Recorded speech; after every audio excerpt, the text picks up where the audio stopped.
अस्सलाम वालेकुम dear students. अस्सलाम वालेकुम। कौन कौन मौजूद है? जवाब दें भाई, पता चले। जी बच्चे। अस्सलाम वालेकुम। वालेकुम सलाम। ठीक है, आपने ज्वाइन कर लिया। और कौन कौन है? शानजे है, बख्तावर।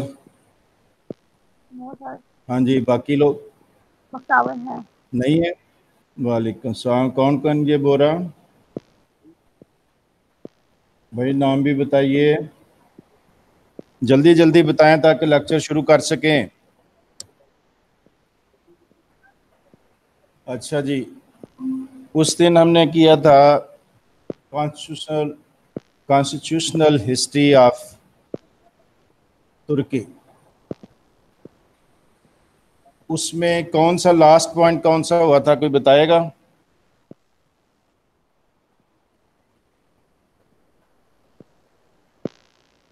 हाँ जी। हाँ बेटा, आप बताइए हसाना बेटा। आवाज आ रही है? हाँ मैं डाल जी, ये लास्ट पॉइंट क्या हुआ था? आइडियोलॉजी 82 के की जो नहीं नहीं, के बाद हमने 82 के कॉन्स्टिट्यूशन पर बात हो गई थी। Yes sir. उसमें 95 की अमेंडमेंट की बात हो गई थी।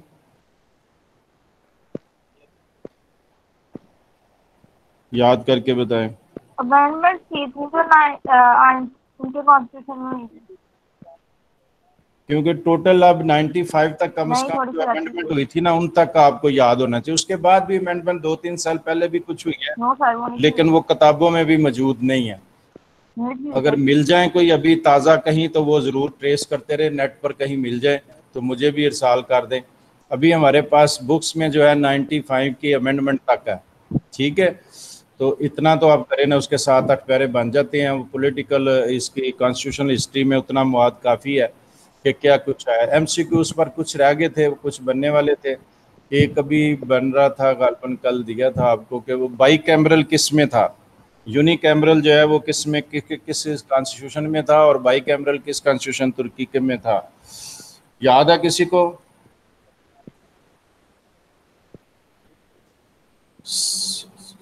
जी, कोई याद करके बताएगा कि बाई कैमरल दो ईवान किस कॉन्स्टिट्यूशन में बनाए गए थे तुर्की में? चलो आइंदा आपने याद कर लेना है, ताकि इस तरह की चीज़ें बात मुझे याद आती है तो मैं पूछ लिया करूं।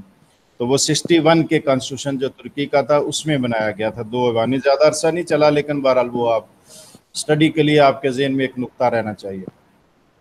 आज हम करेंगे अगला हिस्सा के salient features of Turkish constitution. ये क्लास में हो चुका था, कि यहाँ करने का मकसद ये है कि पूरी मालूमात आ जाएं। जो एक दो सवाल पहले हम कर चुके हैं वो भी रिपीट हो जाएं, ताकि जो नए ज्वाइन करेंगे, हमें बाद में ये यूट्यूब पर भी लेक्चर जाने होते हैं, तो सारी मुकम्मल मालूमात हो कॉन्स्टिट्यूशन के बारे में। तो अभी हम शुरू हो जाते हैं इस पर। Political science paper 2, Turkish constitution. और ये आगे साइलेंट फीचर्स। पहला क्या है? रिटन डॉक्यूमेंट, जो 1982 का था। हाँ, ये बेटा असल में ये उन्होंने पिछला शामिल कर दिया। मेरे जहन में था कि 82 की बात हुई है, उन्होंने वो कॉन्स्टिट्यूशनल हिस्ट्री में से जो रहता है वो शामिल किया। अभी साइलेंट फीचर नहीं आए, ये मैं दोबारा करवा देता हूँ। Constitution of 1982 is written document. It is divided into 7 parts and further divided into many chapters, and each chapter contains many articles. ये फिर आप ये तो सारे उसमें मिक्सअप हो गए हैं चीज़ें। मैं कुछ और दी थी, उसमें 82 का शामिल किया था। तो ये 82 के साइलेंट फीचर में से ही है रिटन डॉक्यूमेंट। ये जो है 82 के इस वक्त करंट जो हमारे पास है वो 82 वाला है, उसी पे के साइलेंट फीचर हम बयान करेंगे। अगर 95 की अमेंडमेंट के हवाले से आएगा, फिर वो जो तब्दीलियां आई थी वो उसके हवाले से हम बताएंगे। तो ये पहला पॉइंट आपका रिटन कॉन्स्टिट्यूशन का आ गया। दूसरा आ गया प्रियम्बल। प्रियम्बल में हर मुल्क में एक प्रियम्बल होता है, जिसका तर्जमा आपको शायद पता ही हो। प्रीफेस, हर बुक लिखने वाला पहले एक किताब लिखता है ना, जो उसके शुरू में एक प्रीफेस देता है कि चेहरे से पहले ये चीज़ें हैं। इब्तदाइया, उर्दू में एक बड़ा अच्छा लफ्ज़ इसके लिए बोला जाता है, इब्तदाइया। इब्तदाई बुनियादी पॉइंट पॉलिसी मैटर होते हैं, लेकिन बेसिकली वो कॉन्स्टिट्यूशन का हिस्सा नहीं होते, वो ऑपरेटिव पार्ट ऑफ कॉन्स्टिट्यूशन नहीं होते, वो एक तरह की रहनुमाई फराहम करते हैं। उसके बाद आर्टिकल जब शुरू होते हैं तो पहले और दूसरे तीसरे आर्टिकल से वो सारा कॉन्स्टिट्यूशन शुरू हो जाता है। तो ये साइलेंट फीचर में आपका पहला पॉइंट आ गया, रिटन कॉन्स्टिट्यूशन था 82 का, उसमें दूसरे नंबर पर प्रेम्बल शामिल किया गया था। और इसमें क्या था, ये रीडिंग करें बेटा, रीडिंग करें, कौन है भाई सुन रहा? This constitution holds the concepts, reforms and principles introduced by the father of the Republic of Turkey and affirms internal existence of Turkish nation and indivisibility unity of Turkish state. ये जो मैं पढ़ने के लिए कहता हूँ अपनी आसानी के लिए, 2 के लेक्चर मेरे हो चुके होते हैं, तीसरा देना होता है, तो बोल बोल के पहले ही थके होते हैं। ये थोड़ा मुझे सहूलत हो जाएगी, तो जिसको कहूँ जल्दी जल्दी पढ़े करे, टाइम नहीं वेस्ट करना। इस तरह टाइम वेस्ट हो तो फिर वो 1 घंटे से ज़्यादा लग जाता है। तो कोशिश है हमारी कि कोई लेक्चर भी 45 से 50 मिनट से ज़्यादा ना हो। तो ये अब क्या है कि ये बेसिक कॉन्सेप्ट जो है उसको बता रहा है, रिफॉर्म्स के बारे में बता रहा है। Introduced by the father of the Republic. Father of the Republic को किसको कहते हैं? अतातुर्क को। उसने जो रिफॉर्म करवाई थी उनके बारे में बता रहा है। Affirm the internal existence of Turkish nation, उसका नेशन के बारे में बता रहा है। तो उनकी यूनिटी के बारे में कह रहा है कि ये अनडिविजनेबल है। तो ये बेसिकली बुनियादी असूल होते हैं, रहनुमाई के पॉइंट्स होते हैं। प्रेम्बल में यही कुछ था उनके कॉन्स्टिट्यूशन। ये नेक्स्ट रीडिंग करें। Republic state. Articles 1 and 2 declare the Turkey as a secular and republic state governed by the rule of law in accordance with the principle inculcated by the founder of the Republic of Turkey. हाँ जी, ये heading है, ये इसका थोड़ी वजाहत है। ये जितने point दिए जा रहे हैं साइलेंट फीचर। साइलेंट से क्या मुराद होता है? नुमाया, जो अहम तरीन पॉइंट है, जो उसके बारे में सारी चीज़ की वजाहत करते हैं। तो ये तीसरा पॉइंट है। हेडिंग आपने ये देना है, कम से कम इतना मटीरियल, इससे ज़्यादा दे लें तो बहुत अच्छा, लेकिन कम से कम इतना होना चाहिए कि रिपब्लिक स्टेट है। पहली दफ़ा तुर्की में रिपब्लिक स्टेट खिलाफत के बाद डिक्लेयर की गई थी। उसके बाद उसी सिलसिले को आगे लेकर ये चले हैं। और आर्टिकल 1 और 2 जो है डिक्लेयर कर रहा है कि ये सेकुलर है, रिपब्लिक स्टेट है, govern by the rule of law है। रूल ऑफ लॉ के लिए हम कर रहे हैं accordance with the principles enumerated by the father of the republic of Turkey, यानी कि अतातुर्क ने जो असूल बताए थे वो कौन से, आप में से अक्सर जानते होंगे कौन से थे असूल। एक नाम मैंने बताया था उसका, जो फादर ऑफ द नेशन ने असूल बताए थे, उसको हमने उसके कुछ एक मखसूस नाम बताया था। कौन बता सकता है? 6 सैरोज याद है किसी को? 6 arrows of Ataturk. हाँ, 6 सैरोज ऑफ अतातुर्क, ये था हमारा जवाब। Yes sir. तरफ ये आइन में भी 1 और 2 में उनका जिक्र है। सावन स्टेट पढ़े।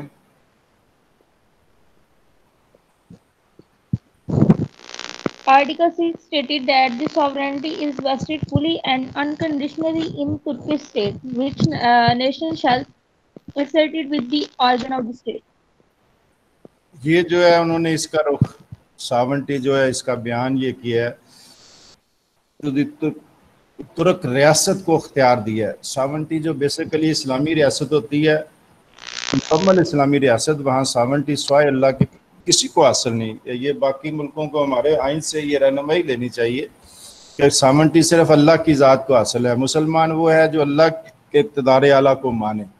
अब उसको कैसे रियासतें इस्तेमाल करती हैं, तो उस हमारे आइन में उसकी भी वजाहत है कि through elective representative of the peoples of Pakistan, जब लोग जिन्हें मुंतखब करते हैं उनके ज़रिए अल्लाह ताला अपना अख्तियार करता है, उन्हें लेजिस्लेचर का दर्जा मिलता है, वो कवानीन बनाते हैं। तो ये बेसिकली तुर्की पहले तो इस्लामी रियासत ही था, लेकिन जब ये कॉन्स्टिट्यूशन वगैरह आए तो उसमें अब उन्होंने ये रिपब्लिक डिक्लेयर किया। तो सॉवरेनिटी के कॉन्सेप्ट को भी उन्होंने तर्कश स्टेट से, बल्कि बाज़ दफ़ा लिखा है पीपल ऑफ तर्कश स्टेट, इस तरह के लोगों को हासिल है। अगर यही बात वो सिर्फ ये कर लें तो sovereignty belongs to Allah almighty, तो फिर ये कि लोग जो है तो फिर वो शायद ज़्यादा, लेकिन आप जब हेडिंग देंगे साइलेंट फीचर ऑफ कॉन्स्टिट्यूशन को, उसमें तो ज़्यादा इतने ही बताएंगे आप। जी पढ़ें भाई जल्दी से।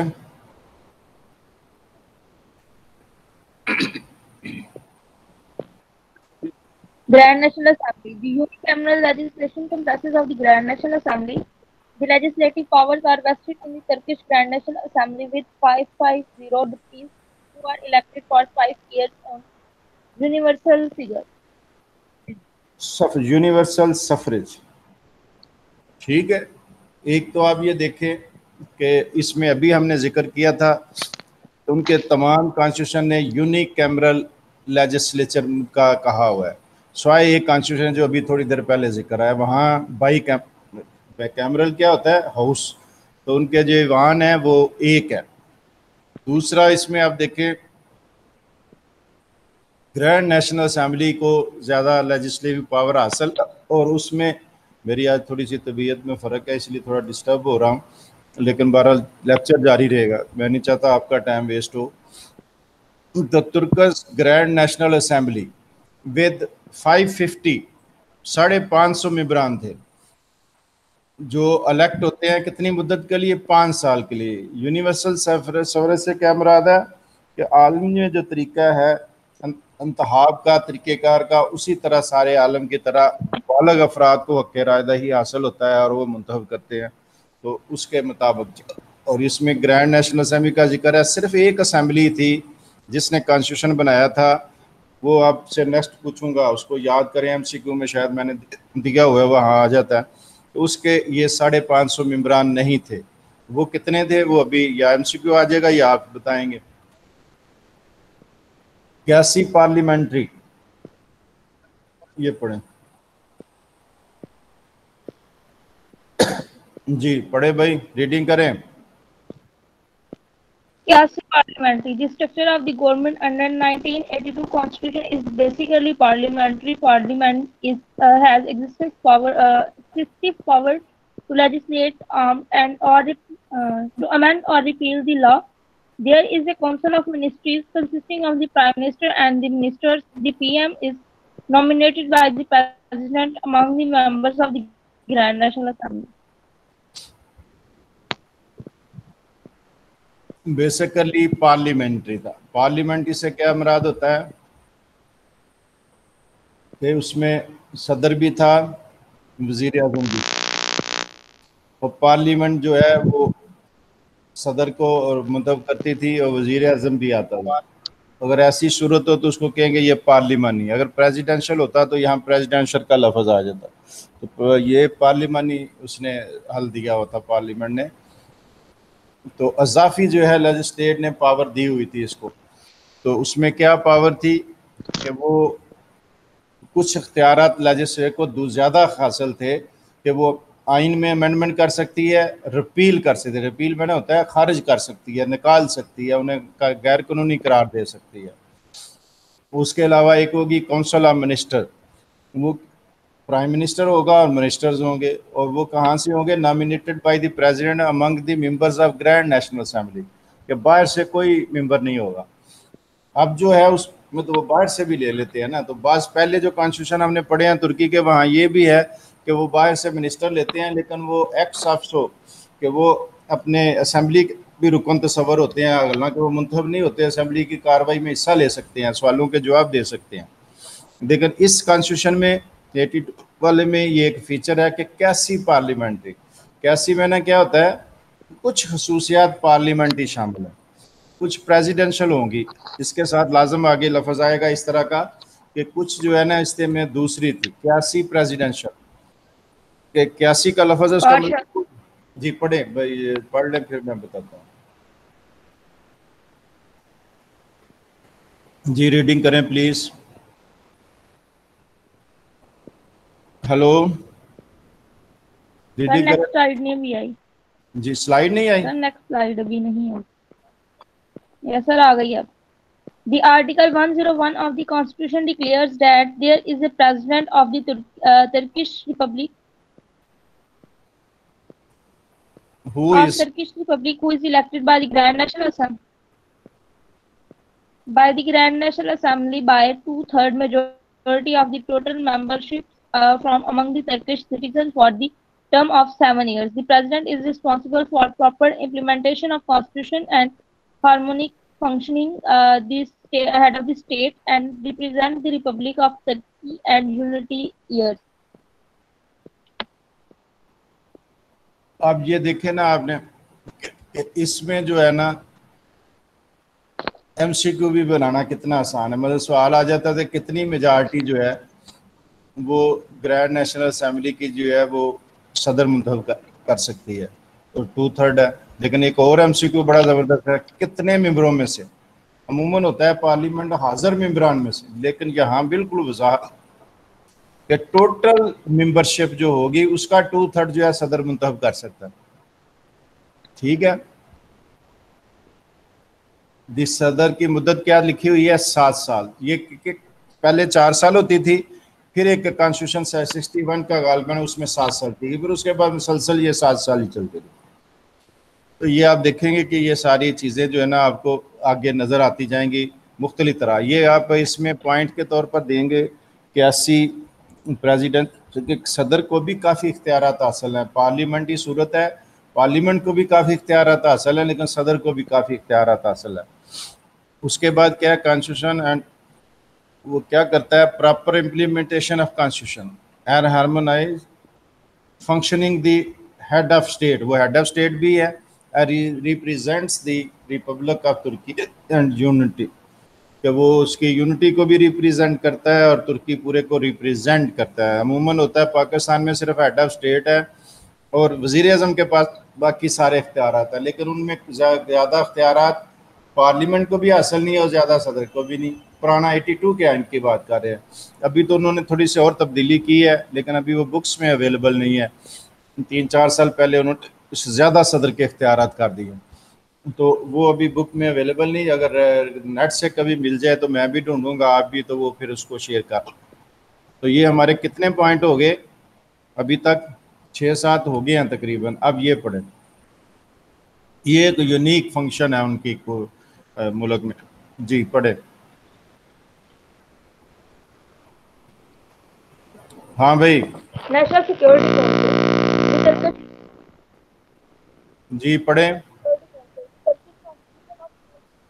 एक मिनट जरा आवाज नहीं आ रही, मैं दोबारा रिपीट करता हूँ। जी आप पढ़ बोलें। जी आप पढ़े नए से।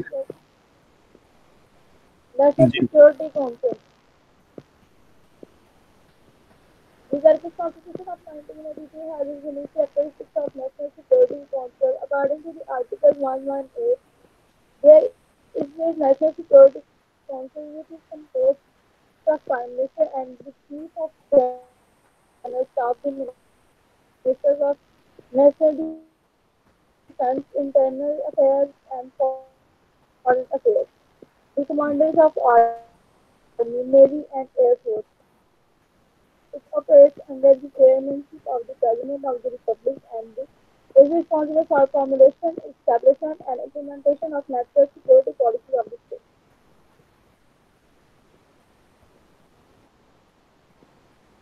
अब ये उन्होंने उनका मुल्क जो है ना बहुत सी जंगों में रहा। तुर्कन कॉन्स्टिट्यूशन का आपने स्टडी किया, उससे पहले भी तुर्क की हिस्ट्री ये है कि बहुत ज़्यादा जंगें उन्होंने लड़ी हैं। बड़े बहादुर कौम तस्वर किए जाते हैं। फिर वो इलाका ऐसा था कि मंगोलों के हमले पहले उन्होंने बर्दाश्त किए, फिर वो सल्जूक सल्तनत थी, फिर बाद में ये तुर्क जब हो गया तो बहुत सी सल्जूक इलाके और तुर्क इलाके शामिल करके तो वो सारा बनाया गया, जिसमें सलाहुद्दीन अयूबी का इलाका कुर्द भी शामिल है। तो वो एक नई रियासत जो इन इलाकों पर मुश्तमिल। लेकिन पहले ये 3 बड़े अज़मों में हुकूमत करते थे, तो हर इलाके में जंगें वगैरह लड़ते रहते थे। उस वजह से ये नेशनल सिक्योरिटी काउंसिल उनके आइन का आपको हिस्सा हर जगह नज़र आएगी। ये वो बहुत ज़रूरी समझते थे। उसमें क्या कंपोजिशन में सदर भी, वज़ीर आज़म भी है, तमाम आर्मी के आला अहदेदार भी हैं, जो मुल्क के लिए सिक्योरिटी पॉलिसी बनाते हैं कि रियासत को क्या फ़ौजी इकदाम करने चाहिए, क्या फ़ौजी लेने। अभी इसीलिए उन्हें अभी भी फ़ौज को बहुत ज़्यादा अख्तियारात हासिल है, बात चीज़ें वो फ़ौज के करते हैं। लेकिन सदर चूँकि उसका सियासी पोलिटिकल हेड भी है, स्टेट हेड भी है, हेड ऑफ स्टेट भी है, इसी तरह नेशनल सिक्योरिटी में भी है, इसलिए अब वो कुछ तवाज़न आ गया उसमें। तो फिर भी उसके बाद कुछ फ़ौजी इनकलाब वहाँ आए, जिसमें 80 का केनान एवरन का सबसे बड़ा, जिसने आइन वगैरह नया दिया और सब कुछ किया। जब वो समझते थे कि ये असेंबली जो है ये काम नहीं कर रही, फंक्शन ही नहीं कर रही और फ़ायदा नहीं होता, तो फिर इनकलाब आ गया। तो फ़ौज का अमल दखल आपको वहाँ नज़र आएगा। और नेशनल सिक्योरिटी काउंसिल जो है ये इसी वजह से मौजूद है। हमारे मुल्क में एक जहांगीर करामत था, आर्मी चीफ थे, गालिब उन्होंने तजवीज़ पेश की, इसी तजवीज़ पर उन्हें इस्तीफ़ा देना पड़ गया। लेकिन बाद में अब तो हमारे मुल्क में भी नेशनल सिक्योरिटी काउंसिल है। अमूमन उसकी कंपोजिशन में सारे आर्मी के सरबराह शामिल होते हैं, कुछ मिनिस्टर जो आर्मी से रिलेटेड, दफा के, इंटीरियर, वो शामिल होते हैं, प्राइम मिनिस्टर शामिल होता है, सदर शामिल होते हैं। तो ये इस तरह नेशनल सिक्योरिटी काउंसिल अक्सर मुल्कों में पाई जाती है। नेक्स्ट जी, रीडिंग करें।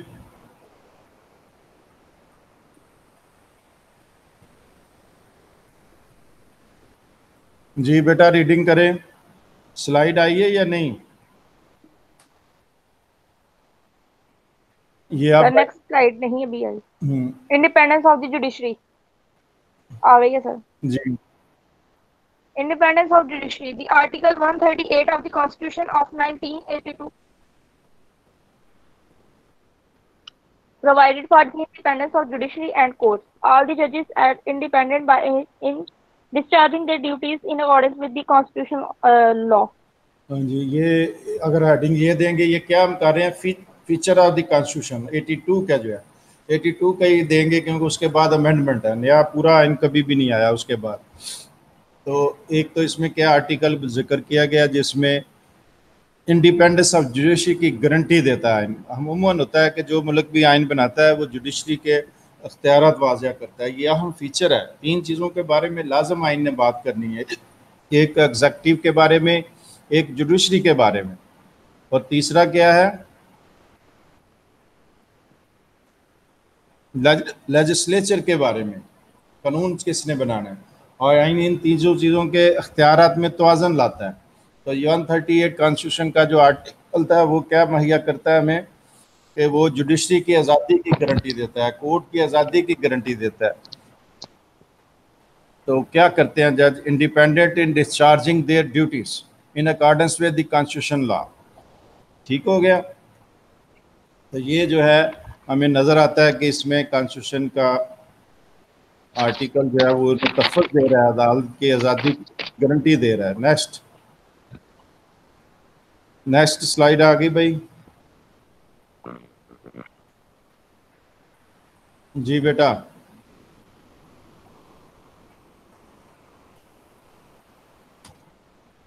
Fundamental rights.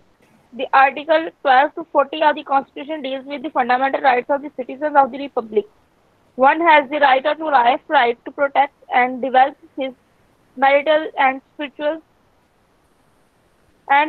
entirety, right to liberty and security, right to privacy and protection of private life, freedom of residence and movement, freedom of religion and consciousness, freedom of thought and opinion, freedom of expression.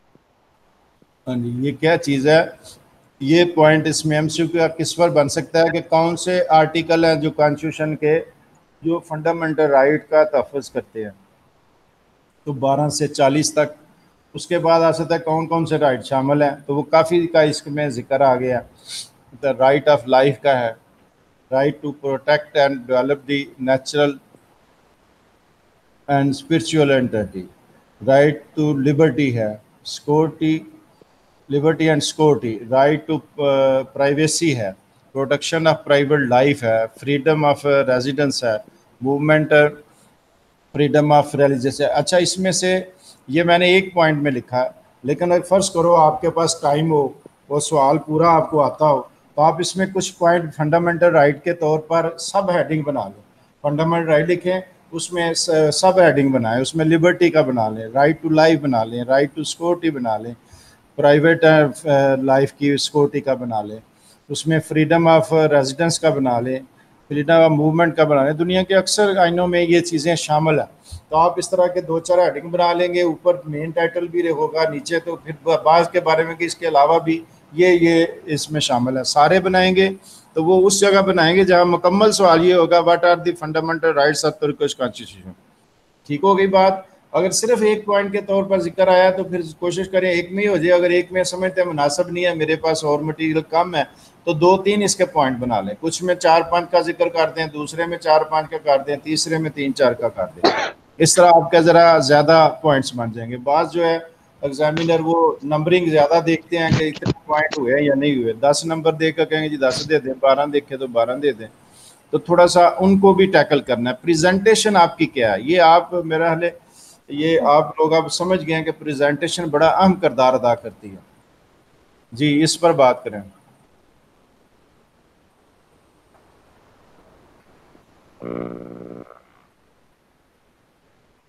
जी, आ रही है सामने? State security courts. Ji Yes, sir. The state security courts. The novel concept of the state security courts is instituted in the Constitution to handle offences against the integrity of the state. The same provision was included in the Constitution through an amendment approved by the June 18, 1999. ये एक amendment भी आई थी 99 में, उसमें भी इसको शामिल किया गया था। ये भी बाज़ मुल्कों में नहीं इस तरह की कोई स्टेट सिक्योरिटी कोर्ट्स अमूमन होता है। हमारे मुल्क में क्या है कि ऑफिशियल सीक्रेट एक्ट के तहत वो फौजी अदालतों में काम होता है, लेकिन बाकी जितने काम है वो हाई कोर्ट, सुप्रीम कोर्ट वगैरह में बाकी कानून चलते रहते हैं। लेकिन स्टेट सिक्योरिटी के स्कोर्ट से रिलेटेड मैटर है, तो उन्होंने कहा जी ये इसके लिए अदालत होगी, तो ताकि ये मामला ज़रा तेज़ी से और आसानी से हल हो सकें। तो ये अमेंडमेंट में भी आ गए ताकि ये इन्हें तहफ़्फ़ुज़ सड़े। और इसी तरह एक और भी पॉइंट आएगा, जी पढ़ें।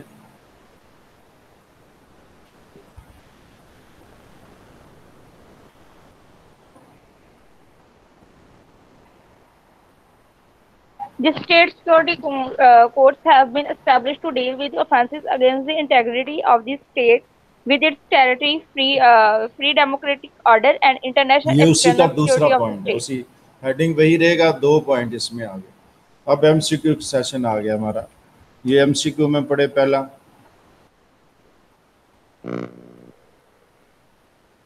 जी बेटा। In October 1981, an advisory assembly was announced to draft the new constitution. How many members are in that advisory assembly? जी मैंने अभी 550, 500 and 1. जी आप बताइए इसका क्या जवाब है। ये मैं दरमियान में बताई थी एक बात। कॉन्स्टिट्यूशनल हिस्ट्री जब कर रहे थे उस वक्त मैंने इस सवाल का जवाब दिया हुआ है। अभी थोड़ी देर पहले मैंने कहा था कि इनकी एक असेंबली ऐसी थी जिसमें ये मेंबरान थे। का क्या बात बताई है, इस एमसीक्यू का जवाब क्या होगा? 500. नो, 1981 में जो बनी थी 550 जो है मेंबरान थे, डिप्टीज जिन्हें कहते हैं। तो उसके बाद 500 का कभी भी नहीं। ये असेंबली बनी थी, नॉमिनेटेड भी कुछ थे, कुछ रिप्रेजेंट इलेक्टेड भी थे। तो 160 मेंबरान थी। इसका नाम असेंबली नहीं था, advisory assembly was draft for constitution. तो वो एडवाइजरी असेंबली थी 81 में जो बनी थी। और उसने 81 में कोप हुआ था, फौजी इनकलाब आया था, एडवाइजरी असेंबली बनी, फिर उसने दिया। तो 82 का ये कॉन्स्टिट्यूशन जो आप पढ़ रहे थे पहले, ये उसके बारे में, ये आइन इसने बनाया था। तो ये इसको आप देख लें, 160 मेंबरान थे उस असेंबली के। ये एमसीक्यू का इसीलिए मौजू बनाया है कि आपके ज़हन में रहे कि ये थोड़ा सा डिफरेंट बात है ये एक असेंबली को ये पावर हासिल थी, एक मेम्बरान के मेंबर इतने थे। जी ये पढ़े।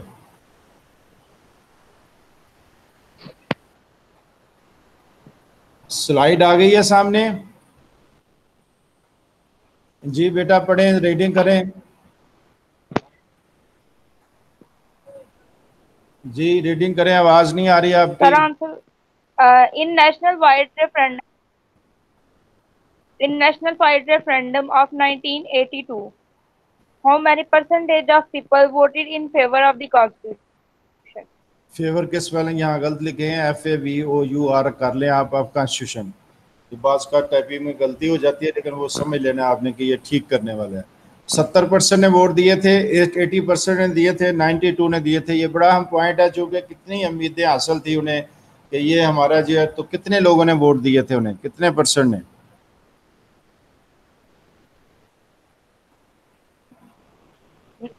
92. बिल्कुल ठीक है, बिल्कुल ठीक है। 92% ने दिए थे। और ये किस कॉन्स्टिट्यूशन की बात हो रही है? 82 के कॉन्स्टिट्यूशन है। उसके रेफरेंडम जो हुआ था वो 82 में ही हुआ था। 1982. हाँ 82 पहले रेफरेंडम हुआ, फिर उसको नाफिज कर दिया उन्होंने जब 92% फेवर आ गई।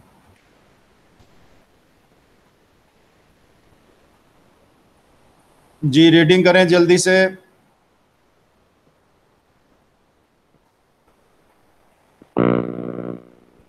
जी बेटा। Canon Cop against the government is Canon Aaron Cop against the government in 1976, 1980, 1981. कब किया था कोप उसने? कब इनकलाब लाया था, फौजी इनकलाब? केनान एवरन जो है फौज का सरबराह था, उसने समझा कि हुकूमत अब काम नहीं कर रही, तो उसने कहा जी मैं, वो बाद में आयरन मैन के नाम से भी मशहूर हुआ। 10 साल तकरीबन उसने इक़्तिदार के फिर मज़े लिए। उसके बाद क्या है, ना 76 में हुआ था ना 81 में। 80 में इनकलाब आया था। 81 में तो हम कह रहे हैं कि नई जो एडवाइजरी असम्बली थी वो काम कर रही थी, ठीक होगी बात, जो कॉन्स्टिट्यूशन बना रही थी। 82 में वो रेफरेंडम के लिए पेश हो गया। तो यही चीज़ें याद करने वाली हैं, सही करेक्ट डेट्स, तादाद उनकी कितनी, उन्हें वोट मिले, कितना ये कुछ मिला। तो इसी तरह के MCQ जो बन सकते हैं वो होते हैं, जो ताकि आपकी जो तहरीर है वो भी बेहतर हो, सब्जेक्टिव आप पढ़ें तो आपके लिए बेहतर हो। जी नेक्स्ट रीडिंग करें भाई।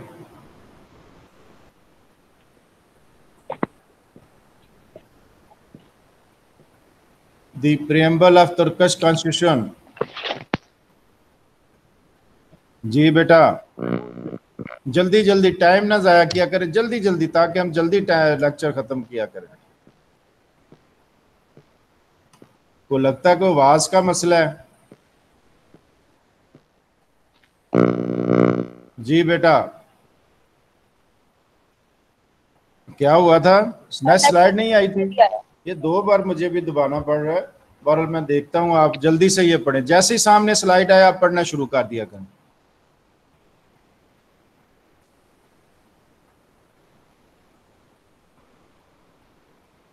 The preamble of Turkish constitution consists of uphold the concepts, principles। तीसरा पॉइंट है reforms. None of this, all of this. कौन सा जवाब दुरुस्त है इन चीजों में से? Uphold the concepts, principles, reforms. Preamble में किन चीजों का जिक्र किया गया था? ये ऑल ऑफ दीज है। उसके बाद नेक्स्ट जी,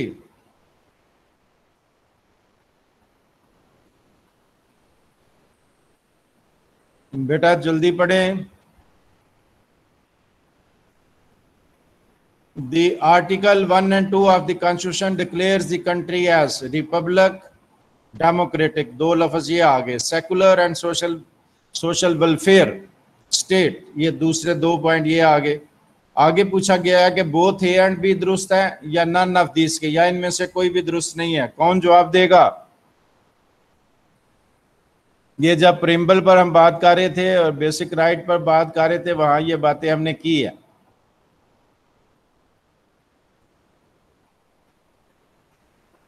जी आवाज नहीं आ रही?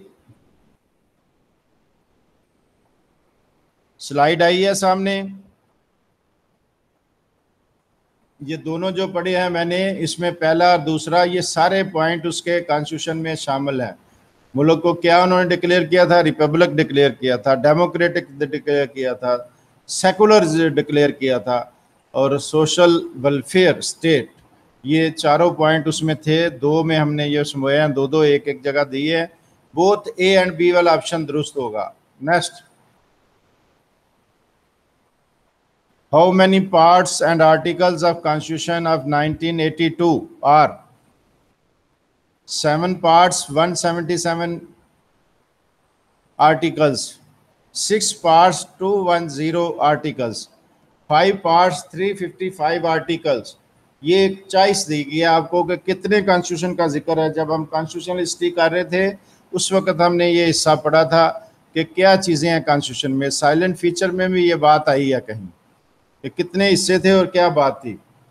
जी रीडिंग करके बताएगा कोई? आवाज नहीं आ रही आपकी, प्लीज रीडिंग करें।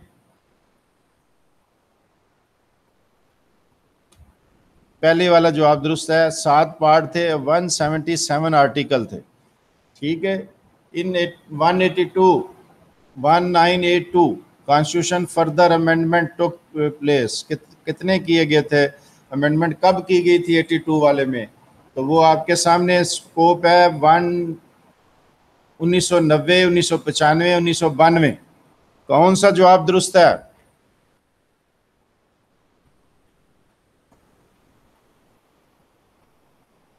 स्लाइड सामने आई है या नहीं? 95 में मैंने अभी बताया था कि 95 में अमेंडमेंट हुई थी। ठीक है जी। Which feature of constitution is correct? Written, preamble, flexible, both A and B, all of these. जी आपकी आवाज तो नहीं आ रही, इसलिए मैं ये जल्दी से पढ़ रहा हूँ। ये एमसीक्यू में है कि फीचर कौन से दुरुस्त है। एक रिटन का, एक प्रियम्बल था जिसमें उसमें असूल बताए गए थे, और एक फ्लेक्सिबल था या नहीं था। तो ये सारे चीजें थी, ऑल ऑफ दीज।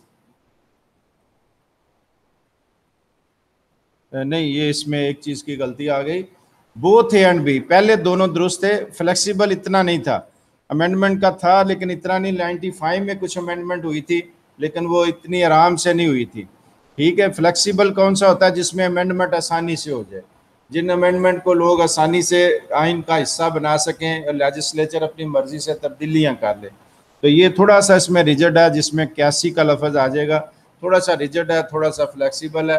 95 में तो ये फोर्थ जो हमारा पॉइंट है, बोथ ए एंड बी वाला, वो दुरुस्त है। हाँ जी। नेक्स्ट भाई, आवाज नहीं आ रही आपकी। Which article of constitution declare the state as republic, secular and democratic? किस आर्टिकल के तहत मुल्क को रिपब्लिक करार दिया गया था, सेकुलर और democratic? 1 and 2, 3 and 4 and 6 and 7। 1 and 2, article 1 and 2 था जिसमें इन चीज़ों का जिक्र था। ये 6 एरो थे अतातुर्क के, जिन्हें इसमें समझाया गया था कि ये हमारी ये होगा। ये आज का लेक्चर है, इतना ही है। बहुत शुक्रिया आपका। अगर स्लाइड आपको नज़र नहीं आ रही थी तो इसका जो भेजेंगे जब आपको मिल जाएगा तो आप उससे कर सकते हैं। तो इतने एमसीक्यू अभी थे, इस पर और भी बन सकते थे लेकिन वो अभी टाइम की कमी होती है। 2-3 लेक्चर मेरे भी होते हैं टाइप करने वाले, तो उस वजह से कुछ कम दे रहे हैं। तो लास्ट में हम देखेंगे कि जिन पर और देने वाले हैं एमसीक्यूज, वो बाद में एक पूरी लिस्ट बना देंगे। तो आप ये इसकी स्टडी कर लें, इंशाल्लाह ताला ये आपके लिए बहुत बेनिफिशियल होगा।